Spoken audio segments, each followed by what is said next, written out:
Hello everyone, welcome back to Resolution Study Point. Today we are going to discuss a very important topic, that is neighboring group participation. So let's get started. First of all, what is neighboring group participation? Neighbouring group participation समझने से पहले हम एक basic example से इसको discuss करेंगे। देखिए, आपके पास एक एग्जांपल है जिसमें हमने दो एग्जांपल लिए हैं, एक आपका ट्रांस आइसोमर है, दूसरा क्या है, सिस। जब हमने ट्रांस आइसोमर की जो ट्रांस डाई सब्स्टिट्यूटेड साइक्लोहेक्सेन है चेयर कन्फर्मेशन में, इसके रिएक्शन कराई न्यूक्लियोफाइल हाइड्रोक्साइड के साथ, तब ये जो रिएक्शन है फास्टली प्रोसीड करती है। इसकी जो रेट है वो लगभग हमें 10⁶ टाइम्स ग्रेटर मिलेगी।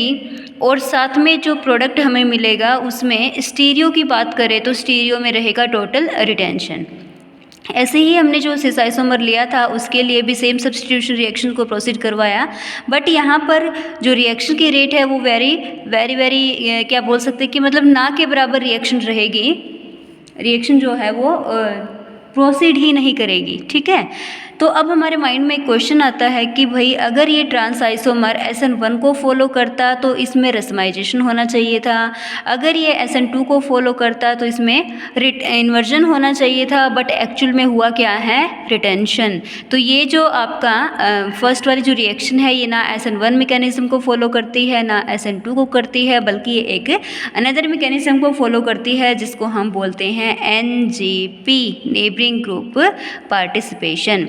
एक्चुअल में नेबरिंग ग्रुप पार्टिसिपेशन में जो आपका मॉलिक्यूल है उसमें एक एटम, एक ग्रुप ऐसा होगा जो खुद एक नेबरिंग ग्रुप की तरह बिहेव करेगा और लिविंग ग्रुप को निकलने में हेल्प करेगा। Okay, so firstly we will discuss mechanism of neighboring group participation. Here you can see L is living group and Z is a atom or a group having lone pair of electron. Here Z act as a neighboring group.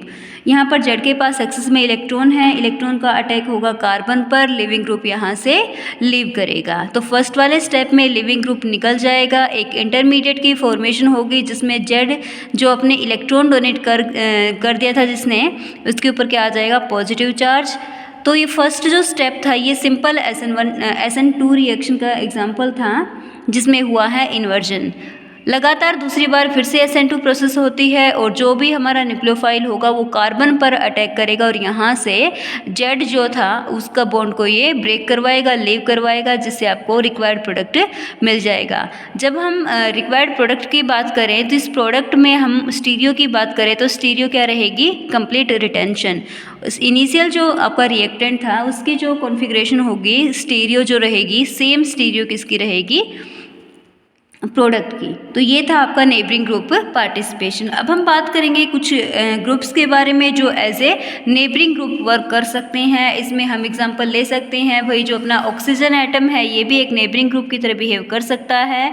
साथ में nitrogen कर सकता है क्योंकि oxygen है, nitrogen है, sulphur है, halogen है, इन सब के पास क्या होते हैं, lone pair of electrons. Here you can say in this compound the initial reactant is in R configuration.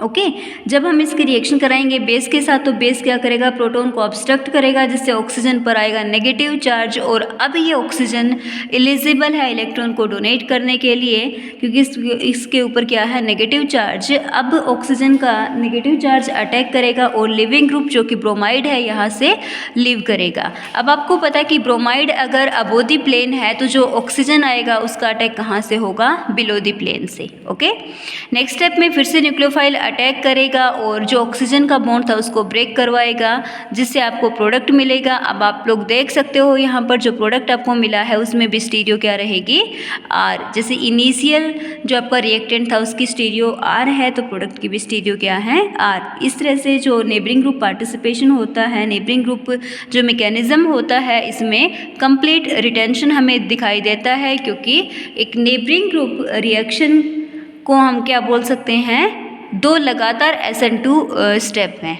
ठीक है। SN2 मैकेनिज्म के दो कॉन्टीन्यूअस स्टेप हैं, फर्स्ट स्टेप उसके बाद लगातार क्या होता है, सेकंड स्टेप। तो हमें फाइनल जो प्रोडक्ट मिलता है उसमें मिलेगा retention in configuration. Okay, next देखिए, नेक्स्ट आपके पास एक एग्जांपल है जिसमें सल्फ़र जो है वो बिहेव करेगा एज ए नेबरिंग ग्रुप। आप देख सकते हो इस रिएक्शन में सल्फ़र जो है इसके पास लोन पेयर है, सल्फ़र के लोन पेयर का अटैक होगा, क्लोरीन यहाँ से लीव करेगा जिससे आपको एक इंटरमीडिएट मिलेगा। इस इंटरमीडिएट के ऊपर दोबारा से जो आपका न्यूक्लियोफाइल था वो अटैक करेगा और फाइनल प्रोडक्ट आपको मिल जाएगा।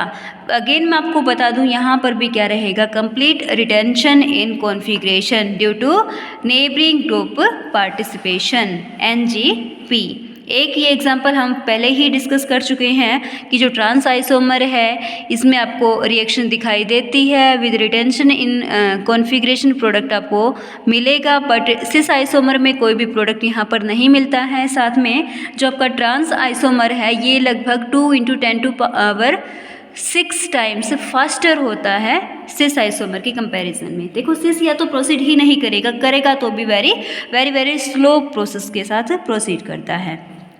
एसिटोलिसिस की बात करूँ तो ठीक है, तो सिंपल सा रीजन हमारा यहाँ पे क्या हो जाएगा, due to neighbouring group participation. ऐसे ही अपना नाइट्रोजन एटम जो है ये भी एक नेबरिंग ग्रुप पार्टिसिपेशन की तरह बिहेव कर सकता है।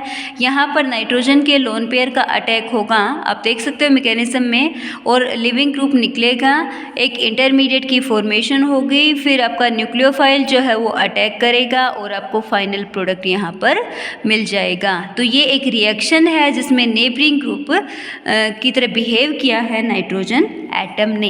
ओके, साथ में हमारे पास दो और इम्पोर्टेंट पॉइंट्स आते हैं जिसमें हम नेबरिंग ग्रुप को डिस्कस करते हैं। एक आपका पाई बॉन्ड होता है जो खुद एक नेबरिंग ग्रुप पार्टिसिपेंट की तरह बिहेव कर सकता है, साथ में एक अपना सिग्मा बॉन्ड होता है। तो दोनों ही पॉइंट वेरी मच इंपॉर्टेंट है, इन दोनों को हम देखने वाले हैं। अब देखिए एक इम्पोर्टेंट सी रिएक्शन दे रखी है आपको, और इस रिएक्शन में दिया हुआ है कि आपके पास जो एक पाई बॉन्ड होता है, जो डबल बॉन्ड होता है, डबल बॉन्ड में एक जो पाई बॉन्ड होता है ये भी एक नेबरिंग ग्रुप की तरह बिहेव कर सकता है। और रिएक्शन की अगर मैं रेट देखूं यहाँ पर, जिसे मैं कंपेयर करने लग जाऊं, कंपैरिजन किसके बीच में है कि एक तो ऐसा कंपाउंड है नोरबोरेन सिस्टम का जिसमें पाई बॉन्ड जो है वो है, पाई बॉन्ड एग्जिस्ट करता है। दूसरा कंपाउंड ऐसा है जहाँ पर पाई बॉन्ड एग्जिस्ट नहीं करता। तो यहाँ पर आप लोग देखोगे फर्स्ट वाले रिएक्शन में भी हम सब्स्टिट्यूशन करवाएंगे, सेकंड वाले रिएक्शन में भी क्या कराएंगे, सब्स्टिट्यूशन।